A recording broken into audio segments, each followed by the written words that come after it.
Geger, preman aniaya wanita saat makan di warung, pelaku syok ternyata salah orang.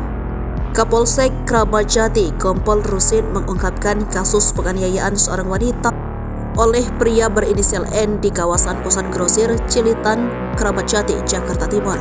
Sebelumnya viral video memperlihatkan seorang wanita dianiaya pria diduga preman saat tengah makan di salah satu warung di kawasan PGC. Kejadian itu viral dan diunggah di salah satu akun @fakta Jakarta pada Senin 4 September 2023. Kompol Rusin Malaka membenarkan adanya kejadian itu di Jalan Cilitan Besar pada Sabtu 2 September 2023 pukul 2:30 waktu Indonesia bagian Barat. Kejadian itu bermula saat korban berinisial S hendak makan dengan temannya di pinggir jalan.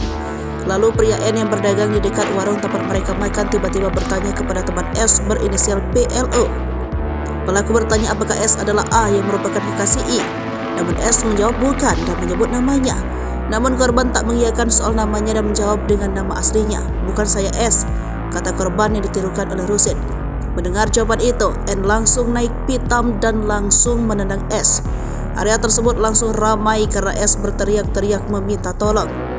Pelaku ingin berdamai dengan syarat agar korban menghapus video yang telah direkam. S menjawab bahwa video sudah dihapus. Ia dan PLO pun kembali ke rumah. Alhasil media sosial pun ramai. Warganet mengira bahwa kasus belum selesai, padahal kasus telah diselesaikan secara kekeluargaan. S dan N sepakat untuk berdamai.